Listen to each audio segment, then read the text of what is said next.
pemeriksaan di Mabes Polri besok. Basuki Cahayapurnama dijadwalkan menjalani pemeriksaan mulai pukul 9 pagi di Gedung Rupatama Mabes Polri. Meskipun akan menjalani pemeriksaan sebagai tersangka, pihak penyidik Mabes Polri belum memiliki rencana untuk melakukan penahanan terhadap Ahok. Penahanan Ahok merupakan kewenangan penyidik dengan didasari alasan subjektif dan alasan objektif. Bareskrim Mabes Polri menetapkan Ahok sebagai tersangka kasus dugaan penistaan agama akibat pernyataannya di Kepulauan Seribu saat melakukan kunjungan kerja pada 27 September lalu. Ahok dikenai sangkaan pidana dengan pasal 156A KUHP Jungto pasal 28 ayat 2 Undang-Undang Nomor 11 Tahun 2008 tentang informasi dan transaksi elektronik. Setelah ditetapkan sebagai tersangka, polisi mencegah Ahok untuk bepergian ke luar negeri. Berkas kasus dugaan penistaan agama yang dilakukan oleh Basuki Cahayapurnama atau Ahok akan segera diserahkan ke Kejaksaan. Gubernur nonaktif DKI Jakarta Basuki Cahayapurnama alias Ahok telah ditetapkan sebagai tersangka oleh Bareskrim Mabes Polri. Saat ini proses penyidikan atas kasus tersebut terus dilakukan oleh pihak kepolisian. Kapolda Metro Jaya Irjen Pol M. Iriawan menjelaskan, berkas perkara Ahok atas kasus dugaan penistaan agama akan segera dilimpahkan ke Kejaksaan. Pelimpahan berkas perkara Ahok ke Kejaksaan ditargetkan selesai sebelum tanggal 2 Desember mendatang.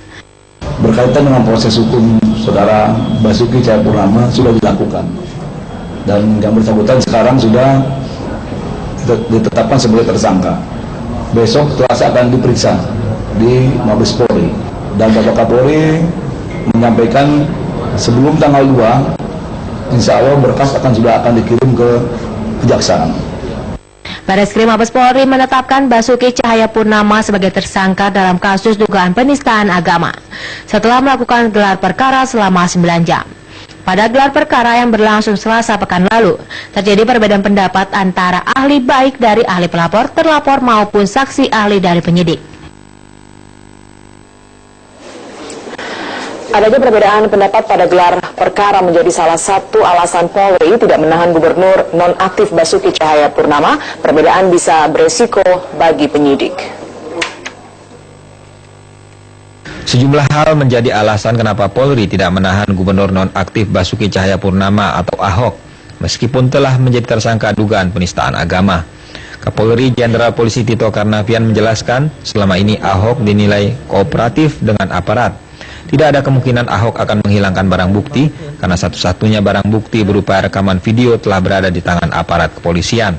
Selain itu, ada dissenting opinion atau perbedaan pendapat di antara para penyidik setelah dilakukannya gelar perkara. Perbedaan pendapat dapat berisiko bagi penyidik bila nantinya Ahok dinyatakan bebas. Terdakwa atau tersangka yang sudah ditahan itu bebas demi hukum, yang paling mengandung risiko adalah para penyidik dan penuntut umum yang sudah melakukan penahanan. Kenapa? Karena seandainya bebas murni, maka penyidik, penuntut umum dapat digugat, baik pidana maupun perdata, dapat digugat kita. Sebaliknya, kalau kasus-kasus itu ternyata dinyatakan bersalah, tentu tidak akan digugat.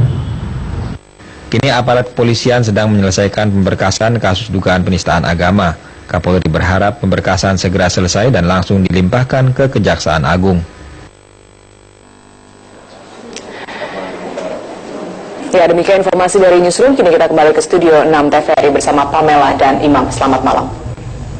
Ya, selamat malam. Terima kasih Norma Novika melaporkan langsung dari Newsroom TVRI.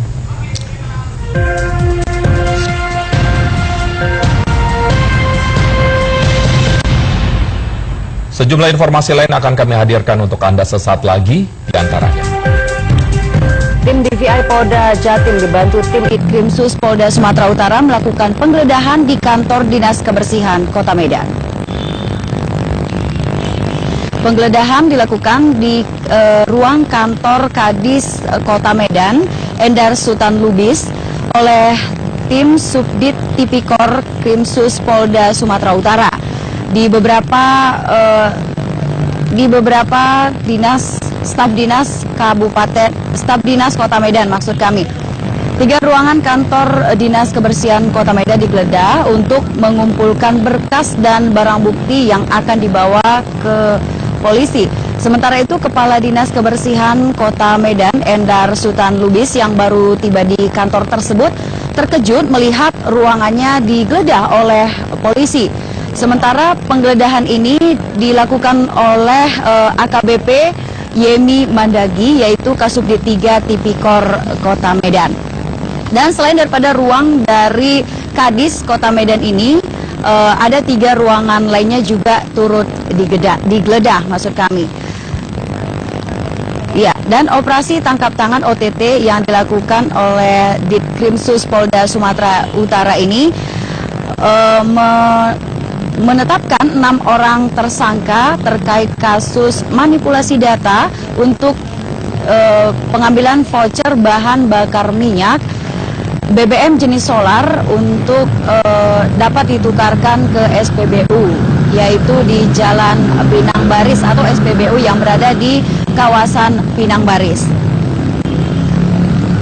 Ya, dan BBM ini sendiri mengapa demikian? Karena seharusnya BBM yang digunakan untuk pengangkutan sampah 2 kali dalam sehari, sementara oleh tersangka hanya dilakukan pengangkutan 1 kali dalam sehari. Dan dari penggeledahan tersebut, polisi juga membawa beberapa bungkusan yang berisi berkas untuk dibawa ke Mapoldasu. Dan ini akan dilakukan penyelidikan lebih lanjut sesuai dengan undang-undang yang berlaku.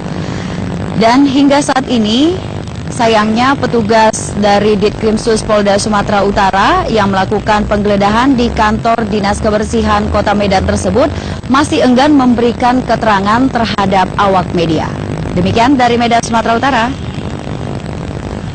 Baik, Ripka Ginting, terima kasih langsung dari Medan, Sumatera Utara. Tim SAR dari Basarnas Surabaya menemukan 3 ABK KM Mulia Sejati dalam keadaan meninggal dunia.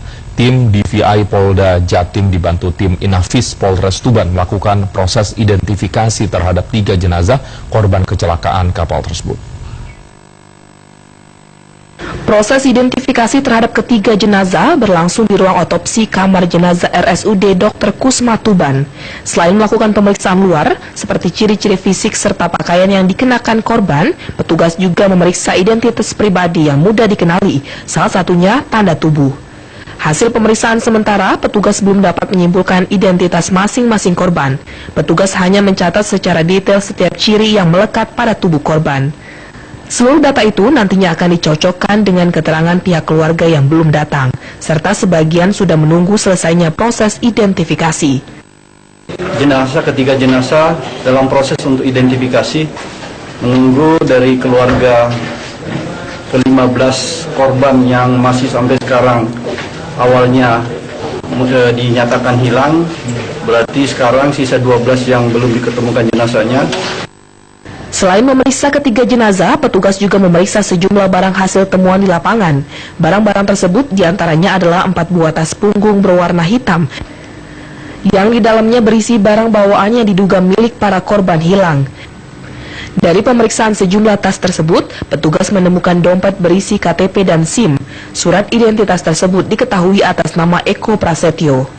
Ketiga jenazah tersebut ditemukan petugas sekitar pukul 16 waktu Indonesia Barat Minggu sore.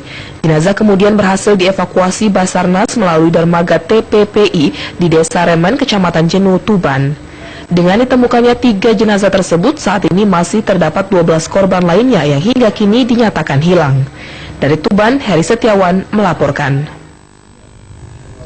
Suasana duka menyelimuti rumah nahkoda kapal nelayan KM Mulia Jati yang mengalami tabrakan dengan kapal berbendera Vietnam. Mereka menunggu kabar dan berharap anggota keluarga mereka segera ditemukan. Selanjutnya Nina Iswan akan melaporkan langsung dari Semarang, Jawa Tengah. Nina.